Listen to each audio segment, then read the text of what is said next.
Hello friends, welcome to the ISNA e-medical classes. Today we will discuss about digestion, absorption and metabolism of fat and their disorders. First we will discuss about digestion of fat. Digestion of lipids begin in the oral cavity through exposure to lingual lipase. जो हमारा fat का digestion है, मतलब lipids का digestion है, वो कहाँ ही start हो जाता है? ओरल कैविटी में स्टार्ट हो जाता है। जैसे ही हम खाना ओरल कैविटी में लेते हैं, वहीं से डाइजेशन जो हमारी प्रोसेस होती है वहीं से स्टार्ट हो जाती है through exposure to lingual lipase. क्यों स्टार्ट हो जाता है? क्योंकि जैसे ही हमने खाना मुंह के अंदर लिया तो वो किसके कॉन्टैक्ट में आता है? वहाँ पे एंजाइम प्रेजेंट रहता है, लिंगुअल लाइपेज। उसके कॉन्टैक्ट में आने की वजह से जो डाइजेशन है वो स्टार्ट हो जाता है। which are secreted by glands in the tongue to begin the process of digesting triglyceride। क्यों ये सीक्रेट होता है? क्योंकि वहाँ पे कुछ ग्लैंड्स प्रेजेंट रहती हैं हमारी टंग के अंदर, तो उनसे ये सीक्रेट होता है और ये जो ट्राइग्लिसराइड हमने लिया है उसका डाइजेशन के प्रोसेस को ये स्टार्ट कर देता है। Digestion continue in the stomach through the effects of both lingual and gastric enzyme. जो हमारा डाइजेशन की प्रोसेस होती है वो आगे भी कंटिन्यू रहती है स्टमक तक।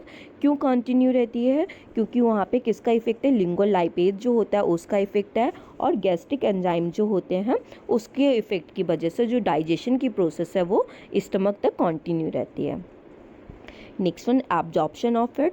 The majority of fat digestion happens once it reach the small intestine. जो हमारा मेजॉरिटी ऑफ फैट डाइजेशन है वो कहाँ तक होता है? हमारा स्मॉल इंटेस्टाइन के अंदर ज़्यादातर डाइजेशन की जो प्रोसेस है वो कंप्लीट होती है। जो स्मॉल इंटेस्टाइन का अपर पार्ट होता है ड्यूडेनम, वहाँ पे जो मेजर प्रोसेस होती है फैट के डाइजेशन की वो कंप्लीट होती है।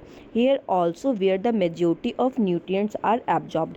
ये स्मॉल इंटेस्टाइन यहाँ एक ऐसा पार्ट भी है जहाँ पे मेजॉरिटी ऑफ न्यूट्रिएंट्स जो होते हैं वो एब्जॉर्ब्ड होते हैं।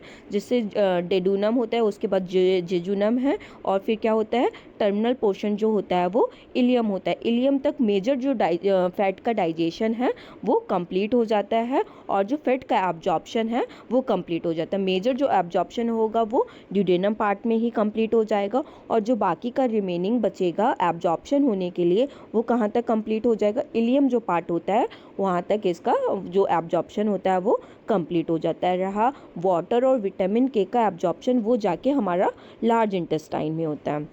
Next one, pancreas produce enzyme that break down fat, carbohydrate and protein.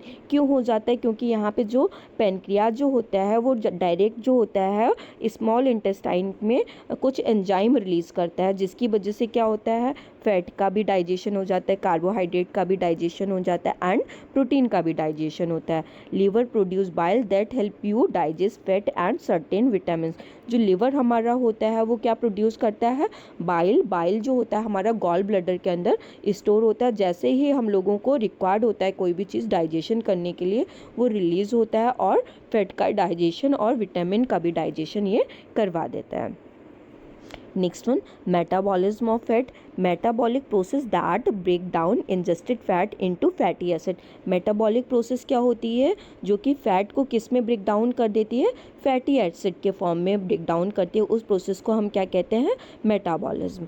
Glycerol and then into simpler compound. फिर किस में चेंज कर देती है? ग्लिसरॉल की फॉर्म में, that can be used by cell of body. फिर जब ग्लिसरॉल के फॉर्म में चेंज हो जाती है उसके बाद ये और ज़्यादा सिंपलेस्ट फॉर्म में चेंज हो जाती है, और जो बॉडी की सेल्स होती हैं उसको ये यूटिलाइज कर लेती हैं। जहाँ पे भी रिक्वायर्ड होगा सेल में, कहीं पे एडिपोज टिश्यू बनना है या फिर कोई और चीज़ के लिए म्यूकस क्रिएट होना है, तो जहाँ पे भी सेल में रिक्वायर्ड होगा वहाँ पे ये फैट जो होगा वो यूटिलाइज हो जाएगा। Next one, process of the metabolism. जो मेटाबॉलिज्म की प्रोसेस है वो दो फेजेस में कंप्लीट हो रही है। कौन कौन सी फेजेस? एनाबॉलिज्म पाथवे में एंड कैटाबॉलिक पाथवे में। एनाबॉलिज्म में क्या होता है? Lipid formation of adipose tissue called lipogenesis. यहाँ पे क्या होगा? एनाबॉलिज्म में लिपिड का फॉर्मेशन होगा। किस में होगा? वो एडिपोज टिश्यू में। उस प्रोसेस को क्या कहते हैं? लाइपोजेनेसिस। इसमें क्या होगा? जो फैटी एसिड्स और ग्लिसरॉल होगा वो किस में कन्वर्ट हो जाएगा? ट्राइग्लिसराइड में। ट्राइग्लिसराइड जो होगा वो किस में आ जाएगा? एडिपोज टिश्यू में कन्वर्ट हो जाएगा। एडिपोज टिश्यू क्या होते हैं? हमारा जहाँ पे फैट एक्यूमुलेटेड होता है बहुत ज़्यादा, वहाँ पे क्या प्रेजेंट रहते हैं? Adipose tissue. जैसे बटक्स हो गया या फिर ब्रेस्ट रीजन जो होता है वहाँ पे सब में क्या प्रेजेंट रहता है? Adipose tissue. Next one, catabolic pathway में क्या होता है, break down fatty acid and glycerol, जो हमारा फैटी एसिड्स होता है और ग्लिसरॉल होता है वो ब्रेक डाउन हो जाता है। Further catabolise in muscle and release energy, और ये क्या होता है, आगे भी ये कैटाबोलाइज होता रहता है, मतलब ब्रेक डाउन होता रहता है। कहाँ पे ये स्टोर हो जाता है, फिर मसल एंड रिलीज एनर्जी, ये मसल में स्टोर हो जाता है और क्या करता है, एनर्जी को रिलीज करता है। Glycerol break down in waste product and excrete, जो हमारा ग्लिसरॉल होता है वो और ज़्यादा ब्रेक डाउन होता है, फिर इससे क्या बन जाता है, बेस प्रोडक्ट बन जाता है और ये हमारे फीकल मटेरियल के थ्रू ये एक्सक्रीट आउट हो जाता है बॉडी से। Next one, digestion, absorption, storage, metabolism of fat. हमारा जो ये प्रोसेस है डाइजेशन, एब्जॉर्प्शन का और स्टोरेज का, ये कैसे करके कंप्लीट हो रहा है स्टेप्स में, ये क्या है। First one, occurs in the stomach due to gastric lipase produce in stomach. सबसे पहले क्या हुआ था, ये हमारा जो टंग में ही स्टार्ट हो गया था। टंग में कैसे स्टार्ट हो गया था, जैसे ही हमने खाना ओरल में कैविटी के अंदर लिया था, वहाँ से क्या स्टार्ट हुआ था, जो लिंगुअल लाइपेज था वो स्टार्ट हुआ था सीक्रेट होना। और ये कहाँ तक हुआ था, ये जब तक खाना स्टमक के अंदर नहीं पहुँच जाता वहाँ पे डाइजेशन की प्रोसेस होती है। तो सबसे पहले क्या होता है, ये जो स्टमक में क्या होता है, गैस्ट्रिक लाइपेज की वजह से जो स्टमक में प्रोड्यूस होता है वहाँ पे खाना जो होता है वो डाइजेस्ट हो जाता है। फिर क्या होता है, bile produce in liver, store in gall bladder, aid in digestion and absorption of fat. जो हमारा बाइल प्रोड्यूस होता है लिवर से, वो कहाँ स्टोर होता है, गॉल ब्लैडर में। वो क्या करता है, वो डाइजेशन की प्रोसेस में ऐड हो जाता है और क्या करवाने में हेल्प करता है, हमारा जो फैट का एब्जॉर्प्शन है वो करवाने में हेल्प करता है। Next one, enzyme pancreatic lipase release by pancreas break triglyceride in monoglyceride fatty acid in glycerol. फिर क्या होता है, जो हमारा पैनक्रियाज से पैनक्रियाटिक लाइपेज जो सीक्रेट हो रहा है वो क्या कर देता है, हमारा ब्रेक डाउन करवाता है किसका, ट्राइग्लिसराइड का, किसकी फॉर्म में, मोनोग्लिसराइड की फॉर्म में, और फैटी एसिड्स को किस में ब्रेक डाउन करवाता है, ग्लिसरॉल की फॉर्म में ब्रेक डाउन करवा देता है। Next one, small intestine microvilli allow lipid to diffuse in mucosal cell. हमारे स्मॉल इंटेस्टाइन के अंदर कुछ माइक्रोबिलाई प्रेजेंट रहती हैं, वो हमारे किस में हेल्प करती हैं, हमारा डाइजेशन की जो प्रोसेस होती है उसमें हेल्प करती हैं। वो क्या करेंगी, डाइजेशन को हेल्प करवाएंगी वहाँ पे। तो वो क्या करेंगी, लिपिड को अलाउ कर देंगी, क्यों अलाउ कर देंगी, वो डिफ्यूज़ होने के लिए म्यूकोसल सेल में। तो लिपिड क्या करेगा, जाके जो वहाँ पे माइक्रोबिलाई प्रेजेंट है म्यूकोसा में जाके वो डिफ्यूज़ हो जाएगा हमारा जो फैट होगा।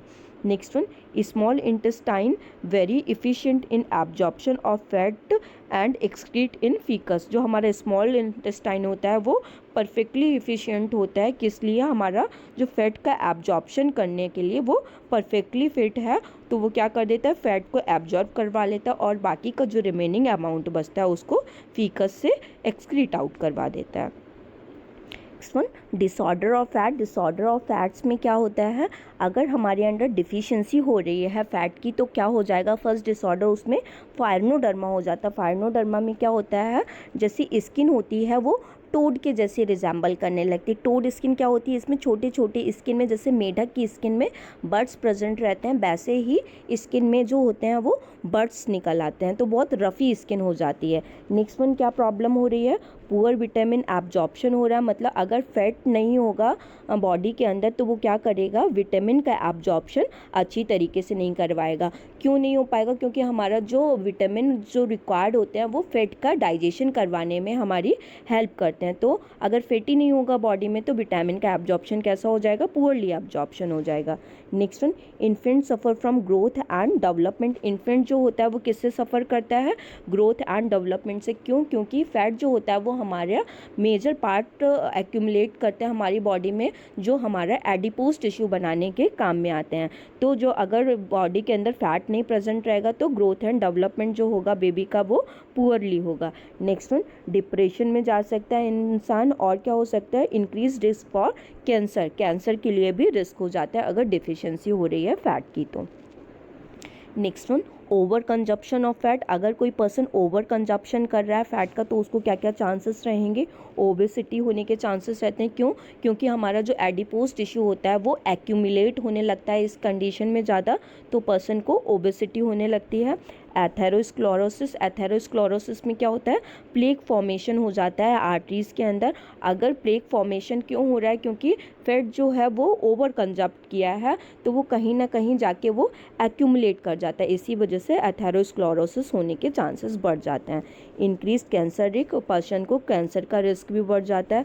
रिस्क ऑफ ओबेसिटी का पहले ही बताया, क्यों, क्योंकि जो पर्सन है वो बहुत ज़्यादा अमाउंट में फ़ैट ले रहा है, तो वो कहीं ना कहीं फ़ैट जो होता है वो एक्यूमुलेट हो जाता है। कार्डियोवास्कुलर डिजीज़ होने के चांसेस बढ़ जाते हैं, क्यों, क्योंकि फ़ैट जो होता है वो किसी भी आर्टरी या वेन के अंदर जाके एक्यूमुलेट हो जाएगा। एक्यूमुलेट होने की वजह से वहाँ पे एथेरोस्क्लेरोसिस हो जाएगा, जिसकी वजह से कोरोनरी आर्टरी डिजीज़, ऐसे कार्डियोवास्कुलर डिजीज़ होने के चांसेस बढ़ जाते हैं। Thank you so much class. That's all for today. If you like my video, kindly subscribe my channel and do like and comment below.